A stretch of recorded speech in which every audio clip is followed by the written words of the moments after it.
Hello, my name is Bradley Butler, and I am the Executive Director and Curator at Main Street Arts in Clifton Springs, New York. This morning, I'm going to take you on a virtual walkthrough of our current exhibition, which is Small Works 2023. The 10th annual Small Works exhibition at Main Street Arts features 219 works of art by 204 artists from 29 different states. And this is a national juried exhibition of artwork 12 inches or smaller.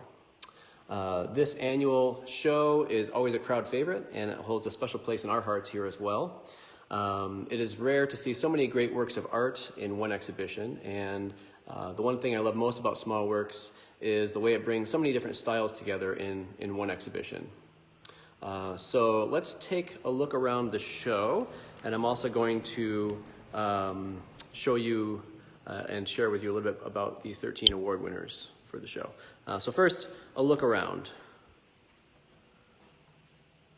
This exhibition, as I mentioned, is our 10th annual Small Works show.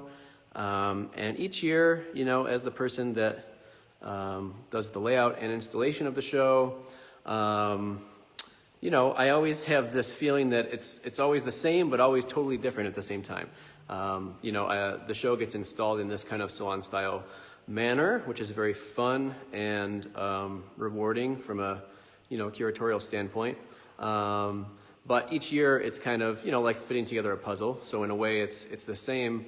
However, even if the same artists end up being in the show sometimes each year, the work is always different. So that really makes for a new experience each time we do this annual exhibition. Got a lot of sunlight coming in this morning, as you can see. So this year we had 346 artists submit their work to the show for consideration, and 219 works by 204 artists were selected.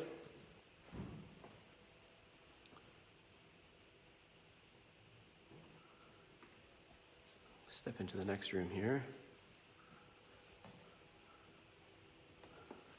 And the great thing with such a variety of work in a show like this is all the little groupings that end up happening on the walls. Little sub-themes and, things that just kind of go together in interesting ways.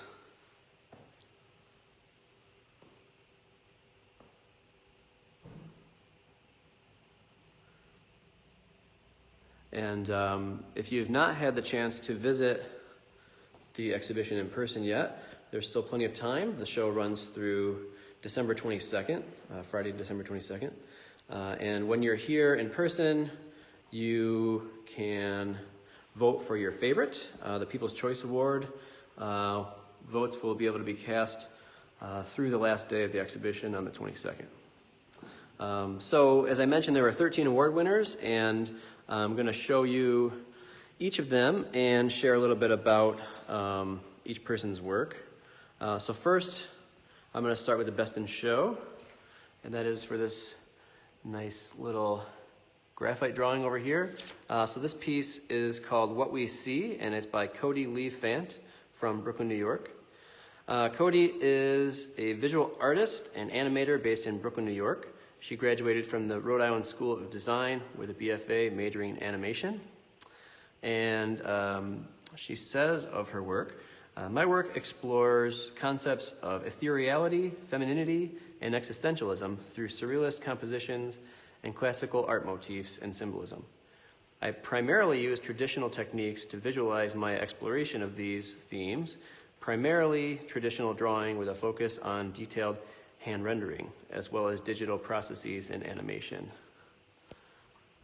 And Cody was in last year's Small Works exhibition as well, and also won an award, not Best in Show last year, but she won an award last year as well.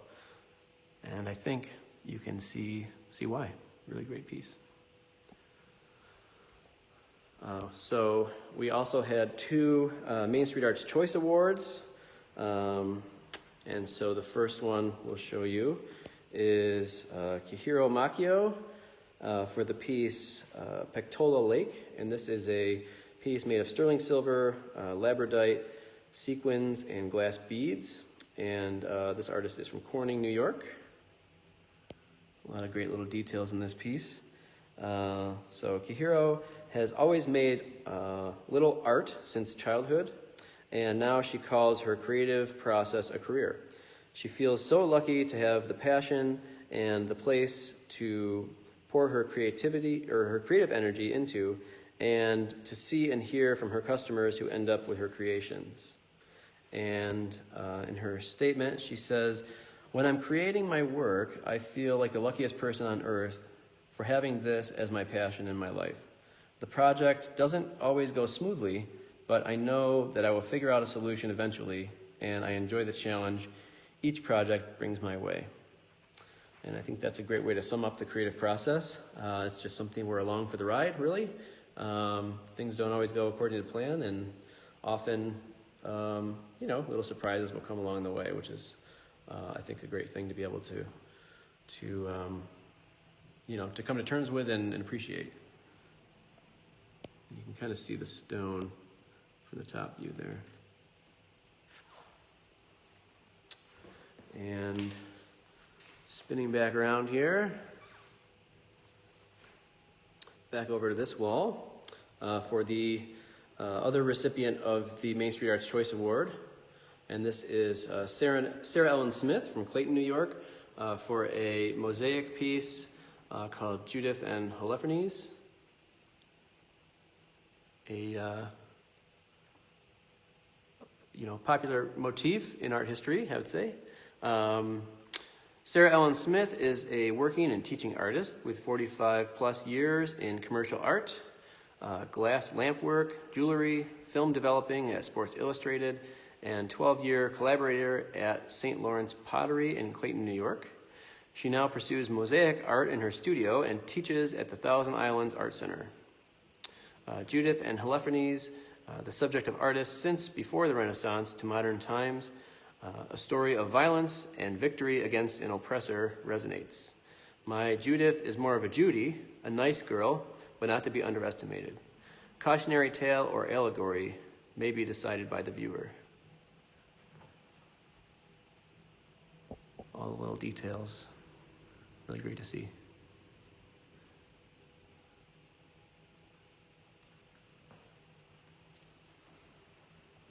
And next we go to our honorable mentions. Each of these comes with a cash award as well. So the first one is to Buffalo, New York artist Trisha Butsky.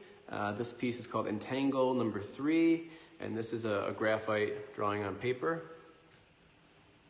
And I really love the way that the negative space there is the body, and really we're just looking at the hair of the figure. So Trisha Butsky is an artist and educator working in Buffalo, New York. Butsky received her BFA from SUNY Fredonia in 2013 and her MFA from the University of Buffalo, or at Buffalo, in 2015. She is currently a studio artist at Buffalo Art Studio and fine arts teacher at the Buffalo Seminary. And she says, this series of raveled figures express the power and vulnerability of an obscured identity. The hair describes the shape of absent bodies like veiled apparitions. If the hair is a tangled relation, then the subject has many possibilities. An opaque void, an opening to be filled, a pause between breaths. And Trisha was also included in a drawing invitational that we had at Main Street Arts back in 2018.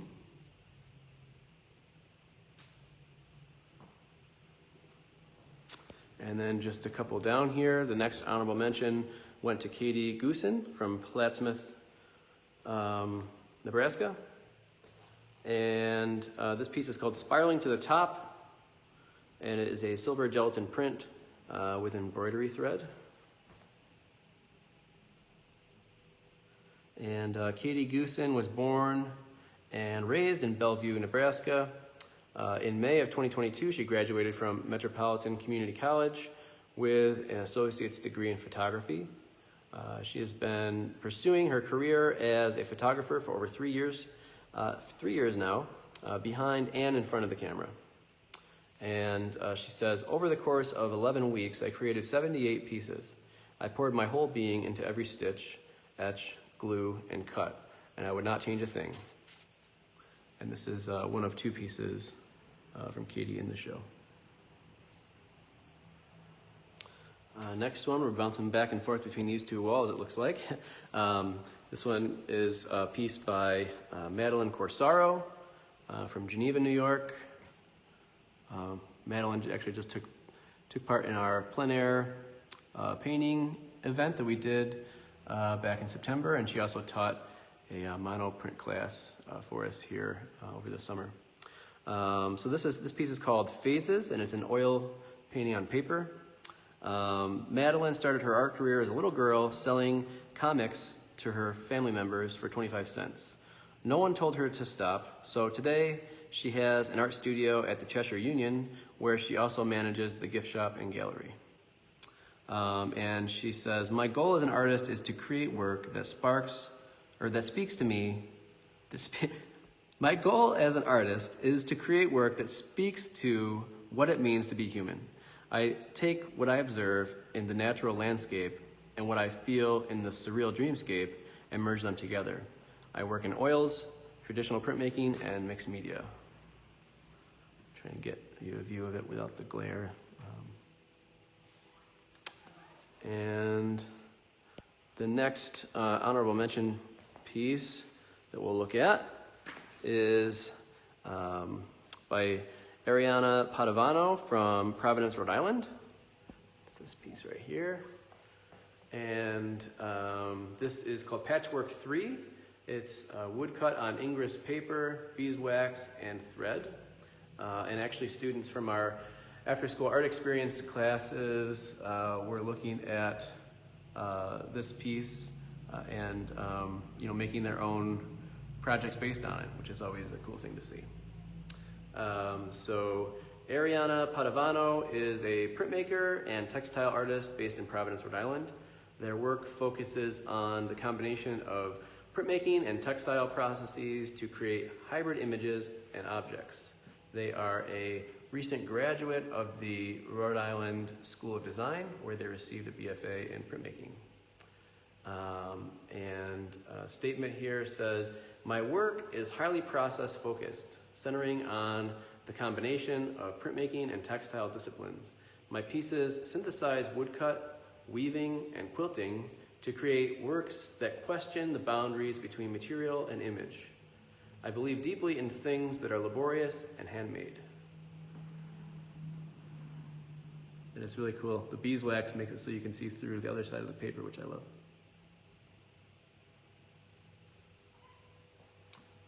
Into the next room here, we're going to look at a piece by Juan Carlos Caballero Perez from West Henrietta, New York. This piece is called Balance, and this is made of copper, enameled, sterling silver, and bronze. And metal artist and educator Juan Carlos Caballero Perez is a professor in metals and jewelry design at Rochester Institute of Technology. He received his MFA and BFA at RIT's School for American Crafts, is a New York State Foundation of the Arts Fellow, and Craft Alliance of New York State Career Development Grant recipient. And was also included in an invitational exhibition featuring jewelry here at Main Street Arts as well, I believe back in 2017. And Juan Carlos says, the work embraces a dialogue between the past and present by manifesting the sacred entity and the symbolic representation of the spirit of the object. It reflects a metaphorical meaning of the emotional power of symbols of human culture.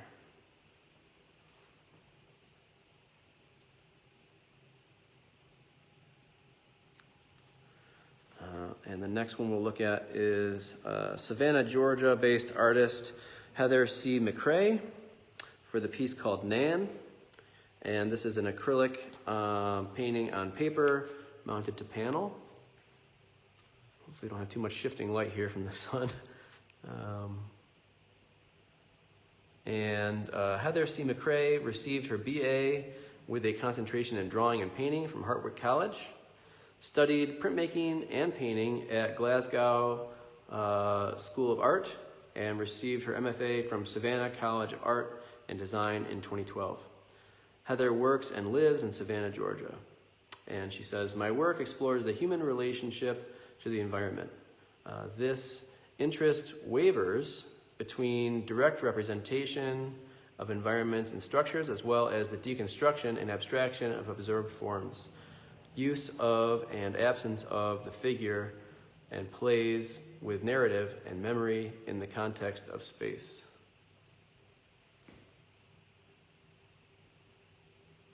A lot of activity on that surface, which I love. And then another painting over here.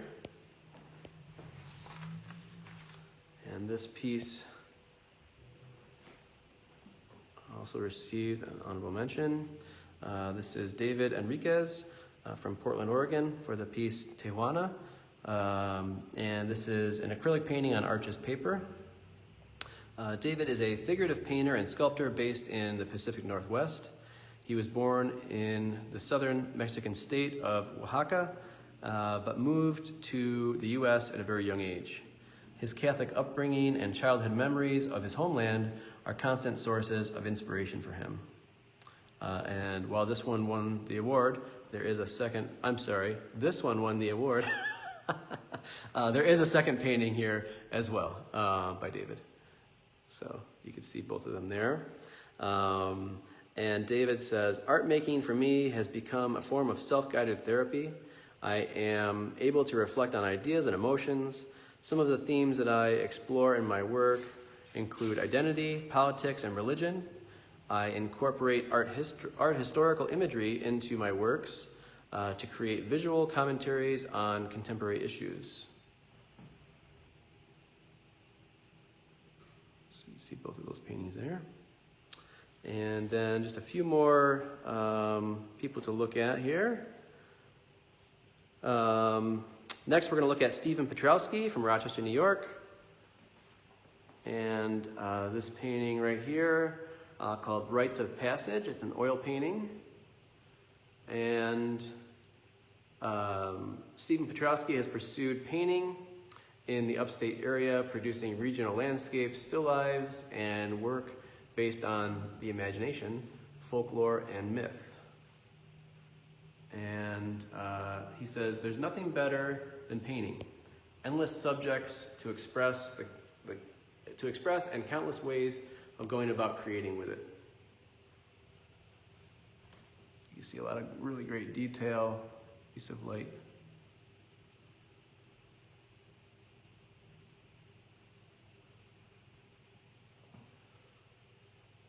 And then right next door here, just so happens, another honorable mention. This piece is by an artist from Lockport, New York, Matt Duquette, and it's called Explorer. This is an acrylic painting on board. Matt is an artist, illustrator, graphic designer, animator, and gentleman farmer. He is currently the co-owner of Motherland Studio, a design and illustration studio located just outside of Buffalo, New York. And Matt says, I live where I work and create, so it is with this firsthand view of the world that I feel it is my obligation to record it. Not simply observation, but I also work the land, tend the animals, run flowers, and rescue wildlife. And Matt was also in an invitational exhibition here back in 2018, 19, called Dream State. And Steve has also been in many exhibitions, also included in this year's plein air painting event too. Okay, and the last of our honorable mentions to look at is one from David Avery from San Francisco, California. This is an etching called The Young Man and Death. Let's see if I can do this without a lot of glare here.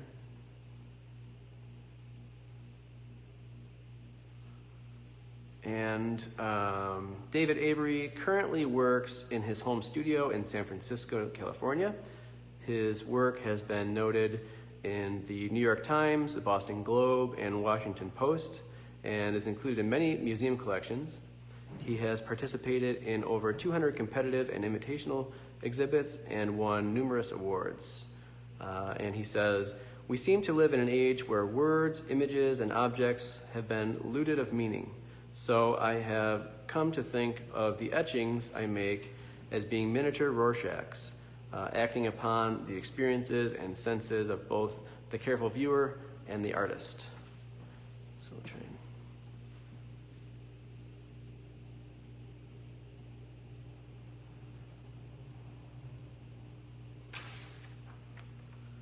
and so you can preview and purchase work and view exhibition photos at mainstreetartscs.org. Throughout the exhibition, we are also releasing blog posts in our Inside the Artist Studio series, written by several of the artists in this show. While you're on the website, please visit our online-only exhibition, The Cup, the Mug, which features 123 cups and mugs by 25 artists from 17 states. This show is open just through this Saturday, December 2nd. So we hope you have a chance to see that before it comes down. And we hope that you have a chance to come in and see this show for yourself. The exhibition runs through Friday, December 2nd, and gallery hours are Tuesday and Wednesday from 11 a.m. to 3 p.m. and Thursday through Saturday from 11 a.m. to 6 p.m. So again, you can go to mainstreetartscs.org to learn more about the show, see a list of artists that are in the show, and we hope that you can make it in to see it for yourself. And when you're here, also you can vote for your favorite. So we have the People's Choice Award, which will be announced at the end of the day on December 22nd. So when you come in to see the show, please be sure to cast your ballot for your favorite.